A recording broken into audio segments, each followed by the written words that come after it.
Hello students, so today we have Dr. Khushboo with us. Khushboo हमारी student रहे हैं and she is from Rajasthan. And today I'm very happy to say that उनका जो rank है वो 32 रहा कैटेगरी में and she has got all India rank 65. So welcome Khushboo. Thank you ma'am. और बच्चे कैसा लग रहा है? मैम बहुत अच्छा लग रहा है आपसे बात करके। जी. आप हमेशा से मेरी मैम है ना इंस्पिरेशन रही हो, जब से आपको वीडियोस में देखा है ना मैंने तब से ही। अब ऐसे ही आप भी जो है सब बच्चों के लिए अब इंस्पिरेशन बन रहे हैं and I am so happy कि बच्चे जब मेहनत करते हैं, रेगुलर रहते हैं और फिर हम उनका जब रिजल्ट देखते हैं तो ऐसा लगता है मेहनत सफल हो रही है बच्चों के साथ. I am so very happy कि मैं आपको इस स्टेज पे देख पा रही हूँ. और साथ यस। में अभी आपका करियर का एक बहुत इंपॉर्टेंट जर्नी अभी शुरू हो रहा है और उसकी शुरुआत आपने बहुत ही अच्छे से की है. So I am very yes. Happy for that. तो बच्चे कुछ क्वेश्चंस हैं स्टूडेंट्स की तरफ से जो मैं आपसे पूछना शुरू करती हूँ. So first yes. Of all सब बच्चे की तरफ से ये पहला क्वेश्चन जो है वो ये है कि आपकी एआईए पीजीटी प्रिपरेशन की जर्नी जो है वो स्टार्ट किस तरीके से हुई? मैम पहले मैंने अभी नवंबर 2022 से स्टार्ट किया था और फिर वहां से डेली लेक्चर्स में अटेंड करती थी और संहिता जो भी लेक्चर्स होते थे उसमें पॉइंट आउट करके डेली लिखती रहती थी। साथ में जो इम्पोर्टेंट पॉइंट्स होते थे उनको अलग से डायरी में नोट्स करके रखती थी हमेशा। ओके. जैसे जैसे कोर्स मैम आगे बढ़ता था तो वैसे वैसे अलग पूरी डायरी में सुश्रुत के भी जैसे ऐड किया सब, जैसे जैसे टाइम के साथ ऐड होते गए पॉइंट्स। तो कंसिस्टेंटली आप सभी चीजों का एक रिकॉर्ड भी मेंटेन करते हुए चलते थे कि क्या चीजें कवर हुई हैं और डेली डायरी अच्छे से आप मेंटेन कर पा रहे थे. Okay. Yes ma'am. Very good, very good. Okay बच्चे, नेक्स्ट क्वेश्चन जो है वो ये है कि कितने क्वेश्चंस आपने जो है एग्जाम में अटेम्प्ट किए एंड कितना आपके लिए वो जो मॉक टेस्ट और टेस्ट सीरीज का जो फॉर्मेट था उससे आपको क्या क्या चीजें सीखने को मिली? मैम मैंने लगभग है ना 115 क्वेश्चन अटेंड किए थे जिसमें से मेरे 15 और 16 नेगेटिव रहे हैं। ओके. हम्म. और मॉक टेस्ट से मुझे काफी हेल्प मिली थी, क्योंकि ऐसा होता है कि जितने ज्यादा हम क्वेश्चंस अटेंड करते हैं तो हमें अपनी गलतियां पता चलती रहती है कि हम हम्म. कितना क्या सही डायरेक्शन में कर रहे हैं, कितना कोर्स कंप्लीट हो रहा है या मेरी गलती कहाँ कहाँ पर हो रही है।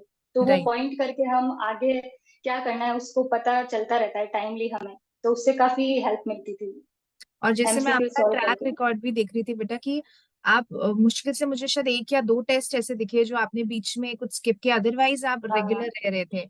और कितना रैंक आपका यूजुअल स्टूडेंट्स को भी बोलना चाहूंगी कि कंसिस्टेंट होने से क्या रहता है, आपका रैंक जो है वो मेंटेन रहता है. कभी टॉप 10 में आओगे, कभी टॉप 20 में भी गए, बट एक कॉन्फिडेंस बना रहता है. तो आप अपने आप बताइए खुशबू कि आपका रैंक जो है वो टेस्ट सीरीज में, मॉक टेस्ट में लगभग कितना रहता था? मैम पहले स्टार्टिंग में जैसे है ना 20 के अंडर चलता था, फिर जैसे जैसे टाइम आगे गया तो इंक्रीज होता था। कभी हम्म. 15 में, फिर जैसे जैसे आगे टॉप 10 में भी आने लगा था। बिल्कुल, तो बिल्कुल. तो इस वजह से, पर जैसे जैसे मैंने अपना प्रिपरेशन किया वैसे वैसे वो भी इंक्रीज होने लग गया था। राइट. और स्टडी आवर्स बेटा आपके कितने रह रहे थे एग्जाम से एक महीना पहले, और जब आपने प्रिपरेशन स्टार्ट की थी नवंबर में तब कितने स्टडी आवर्स थे आपके? पहले तो 6 आवर्स 5 आवर्स होती थी नवंबर दिसंबर में, तो हम्म. फिर इंक्रीज होते होते 8 आवर्स 9 आवर्स, फिर एग्जाम के आसपास तो 13 12 आवर्स भी कम रहते थे मैम। ये खाना है, पीना है, सोना है और और सो जाना क्लास है। पढ़ना है. जी यस बिल्कुल. मैम। बिल्कुल पढ़ना है. Very good. तो बेटा आप अपना टाइम कैसे डिवाइड करके चलते थे कि सब्जेक्ट कितनी बार संहिता कैसे और सब्जेक्ट कैसे, फिर कितना टाइम माइनस संहिता को देंगे, ये कैसे डिवाइड किया मैम था आपने? सुबह मैं सबसे पहले मॉर्निंग में ना संहिता पढ़ती थी ज्यादातर, और हम्म. फिर इवनिंग टाइम में तो डेली के लेक्चर जो होते थे वो अटेंड करती थी। हम्म. और जैसे एग्जाम पास आने लगे उसमें डीजी रसशास्त्र इनको भी अलग से टाइम हो गया मेरा, जैसे हाफ एन आवर उसको देना, माइनर संहिताज भी ऐड हो गई। तो ऐसे करके मेरा ऐसे ही टाइम टेबल सेट था। ओके. मुझे माइनस समिता से, जैसे अभी हम लास्ट 3 इयर्स में भी मैं पैटर्न आपको ही बोल रही थी कि माइनस समिता से क्वेश्चंस आने लगे हैं, आएंगे. तो वो यस आपके मैम। लिए कितना हेल्पफुल रहा? मॉड्यूल्स एंड लेक्चर्स जो थे उसमें से आपको कौन सा पर्टिकुलर पार्ट आपको सबसे ज्यादा लगा कि ये सबसे अच्छा आपके लिए रहा? मैं माइनर संहिताज के जो नोट्स थे मैं वो पढ़ती थी और लेक्चर्स के साथ ही उनको अटेंड करती थी, तभी वो मुझे हेल्पफुल ज्यादा रहे। रैंडमली ऐसे देखा तब इतना नहीं रहता था, लेक्चर्स के साथ अटेंड करते हैं तो हेल्पफुल रहा था। Right, right. एंड इनफैक्ट जैसे अभी वही पैटर्न है कि काश्यप संहिता से हर बार आपको क्वेश्चंस कहीं ना कहीं ज्यादा देखने को मिल ही रहे हैं. और वो स्टूडेंट्स जो हैं कई बार क्या गलती करते हैं कि वो मेजर संहिता पे फोकस करने के बाद माइनर संहिता की बहुत टेंशन लेते हैं, मतलब एक एक चीज के लिए परेशान होते हैं। तो उनके लिए आपको क्या गाइड करना है कि डिस्ट्रीब्यूशन आपके स्टडी आवर्स का, और आपको कितनी ज्यादा फोकस कहाँ पे करना चाहिए? मैम सबसे पहले तो चरक और सुश्रुत तो इम्पोर्टेंट है ही, तो उनपे तो सबसे ज्यादा फोकस करना होता है। फिर अष्टांग हृदय होती है, माइनर संहिताज भी ऐड हो करके सारा, पर सबसे ज्यादा संहिताज ही बेस रहती है। फिर सब्जेक्ट्स जी जी। और आपकी उनका बाद में। कि ज्यादा क्वेश्चंस हमें संहिता से, फिर सब्जेक्ट से, सब्जेक्ट्स के साथ माइनर संहिता। माइनर संहिताज, फिर अब जीके और रिसर्च भी मैम आने लगे हैं, तो उनको भी थोड़ा अलग से टाइम देना ही पड़ता है। राइट। तो और तो 15 वो भी डेज। काफी, जी जी जी, हाँ बच्चे बताइए। मैम वो भी काफी हेल्पफुल रहे थे। आपके वीडियोस जो थे ना जीके के और ये रिसर्च के टॉपिक्स भी सारे कवर हुए। जी। अच्छा बच्चे, एक मुझे आप ऑनेस्टली बताओगे 15 डेज का साइकिल कितना बार पूरा किया? जैसे मैं बोल रही थी कि अभी शुरू कर दो, अभी मई आ गया है, मैम 15 डेज साइकिल पूरी करो जी। मैम वो हमने 3 बार किया था 15 डे की साइकिल को। गुड। और 7 डेज पे आप आए थे, 10 डेज 7 डेज पे? ओके वो यस कित मैम, वो मैंने 2 बार किया था। Okay very nice. मतलब आप 3+2, मतलब ऑन एवरेज 5 साइकिल्स आपने।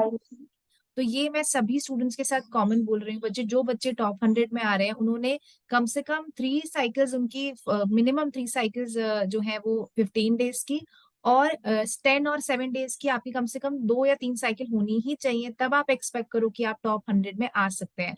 एंड जी। खुशबू, उस टाइम पे टेंशन भी बहुत होती होगी बेटा, है ना, कि कैसे यस होगा, मैम। टाइम आ रहा है, तो वो मैम कैसे?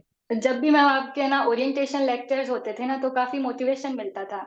तो वो काफी हेल्पफुल रहे। और लास्ट टाइम में रिवीजन सेशंस जो चलते थे उसमें भी सर ने काफी कुछ फास्टली कवर करवाया, ताकि हम अपने बिल्कुल। आप से करें तो बहुत ज्यादा टाइम लगता था मैम, हम्म। पर जैसे सर करवाते थे तो कम टाइम में ही वो सिलेबस इजी कवर हो जाता था। राइट, एक वो टारगेट बेस्ड अप्रोच जो होती है, क्योंकि कई बार बच्चे करते हैं कि चैप्टर करने में 2 घंटा 3 घंटा लेके चले जाते हैं, और वही 3 घंटे में आपको टारगेट रखना है कि सूत्र स्थान पूरा करें या पूर्वार्ध जो है वो पूरा करें।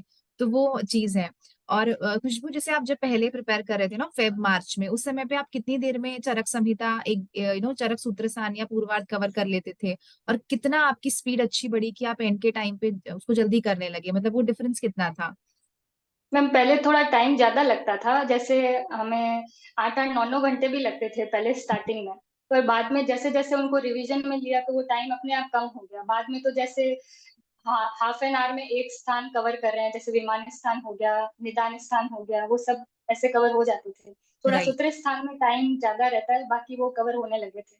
मैं सब जी बिल्कुल। देखो, 9 घंटे से 1 घंटे पे आने के लिए भी आपको बहुत तपस्या करनी पड़ती है ना। वो डिफरेंस जो होता है, वो जब आप मल्टीपल रिवीजन कर पाते हो तभी वो चीज हो पाती है।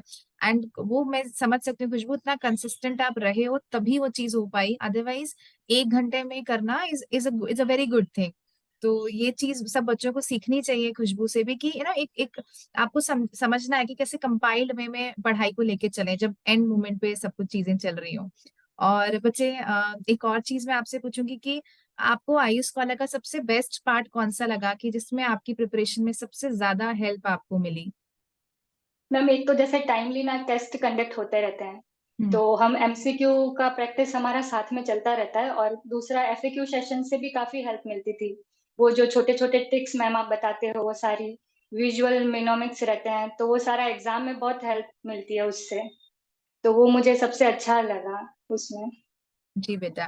और मैं बहुत सारे स्टूडेंट से इस बार सुन रही हूँ कि जैसे क्वेश्चन आया था मूड गर्भ का, जैसे क्वेश्चन यस आया, मैम। बहुत सारे टॉपिक्स जो हमने कवर किए, तो उनको एकदम वो इमेज याद आया, वो मतलब मुझे बहुत ही अच्छा ऐसा ही, लगा, एकदम वो चीज रिकग्नाइज कर पाए।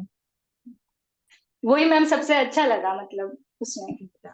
ओके बच्चे। ओके बच्चे ने, आपका यूजी किधर से है बेटा? मैम राजस्थान से ही है, राजस्थान जोधपुर से। से।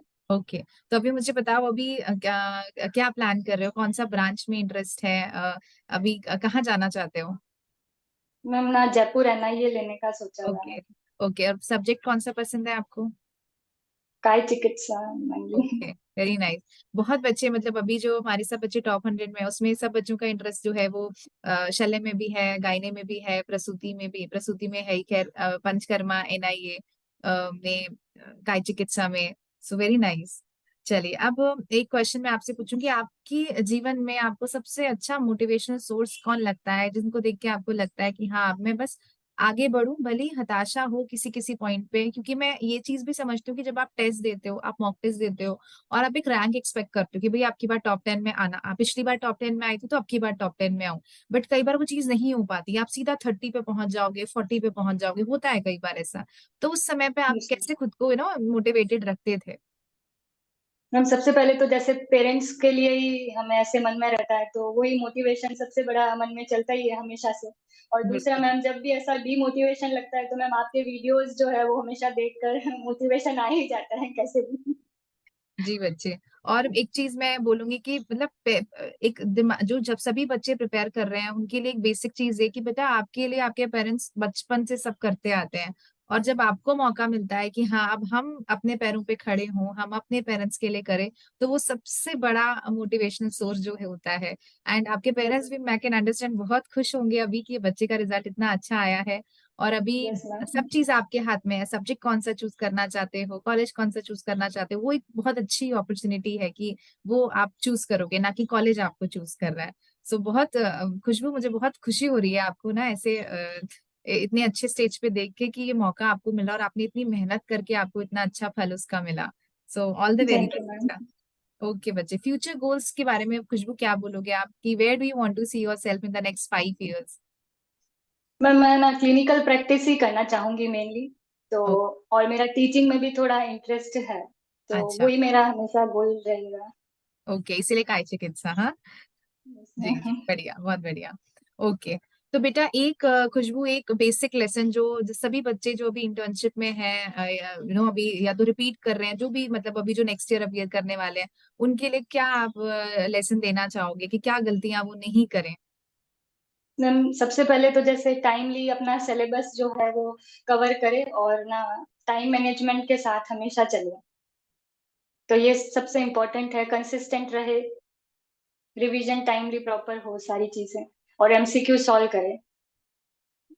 ओके, एमसीक्यू सॉल्व करना इस रिवीजन के साथ इज द की, राइट। और मैं यस मैम। खुशबू, आपका रिकॉर्ड में हम जैसे जितने बच्चे अपने सब टॉपर्स में भी आए, उनका हम अभी रिकॉर्ड एनालाइज कर रहे थे कि कितने बच्चे सबसे ज्यादा एमसीक्यू कर रहे हैं ऐप पे, सब्जेक्ट वाइज का ज्यादा कौन से कर रहे हैं, संहिता वाइज ज्यादा कर रहे हैं। तो मुझे आपके रिकॉर्ड में एक चीज बहुत अच्छी मिली जो सबको सीखनी भी चाहिए, कि संहिता वाइज, चैप्टर वाइज एमसीक्यूज पे भी आप प्रॉपर फोकस एंड तक बना रहे थे, ऐसा नहीं कि पहले कर दिया एंड छोड़ दिया। बीच बीच में भी मैं देख रही थी कि जब एंड का मंथ चल रहा है तो उस समय पे भी आप जो है, जो चैप्टर शायद आपको वीक लगता होगा उसका आप एमसीक्यू भी सॉल्व कर लेते थे। तो वो चीज यस मुझे मैम। बिल्कुल आपकी अच्छी लगी कि अपनी गलतियां पूरे जर्नी में समझ के उन पे काम करना, वो सबको खुशबू से सीखना चाहिए। एंड बच्चे, last question for the day, अपनी सक्सेस आप किसको डेडिकेट करना चाहते हो? और किसी के लिए, पेरेंट्स के लिए तो हमेशा ही अपना बच्चा ऐसा होता है कि और आगे बढ़ना चाहिए। सो आप अपनी सक्सेस किसको डेडिकेट करोगे बेटा? मैं स्कॉलर टीम को तो कर ही रही हूँ और पेरेंट्स को, दोनों को ही करूंगी, बहुत जो मुझे मुझे बहुत अच्छे से गाइड किया मैम पूरे टाइम पे, और काफी मोटिवेशन मिला मुझे टीम से भी। थैंक यू बेटा। फर्स्ट ऑफ ऑल, अपना बच्चा जब अच्छा करता है तो लगता है कि हम बहुत अच्छा कर रहे हैं, मतलब एक होता है ना कि आप बढ़ो, हम, और हमें देख के लगता है कि बस अब और आगे अपना बच्चा जाना चाहिए, अच्छे अच्छे इंस्टीट्यूट्स में वो पीजी करें एंड उसके बाद उनका करियर और बहुत अच्छा रहे।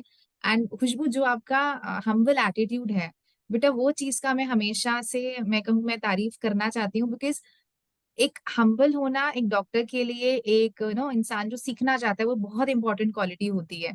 तो कभी भी किसी चीज को लेके आपका जो अप्रोच था, मतलब कुछ कुछ क्वेरीज, जैसे मैं हम ऑब्जर्व करते रहते कि इस तरह की क्वेरीज बच्चे पूछ रहे हैं, तो आपका जो हमेशा एटीट्यूड रहता था वो बहुत हम्बल रहता था। And I really appreciate that. और भगवान भी वो चीज देखते हैं कि जो इंसान अपने पर्सनालिटी में, एटीट्यूड में एक अच्छा भाव लेके चलता है, उसको हमेशा चीजें अच्छी मिलती हैं। So with this note, all the very best बेटा, बहुत आगे बढ़ो, अभी बहुत सक्सेसफुल बनो, और all the very best. Thank you ma'am. Thank you बच्चे, टेक केयर, बाय बाय।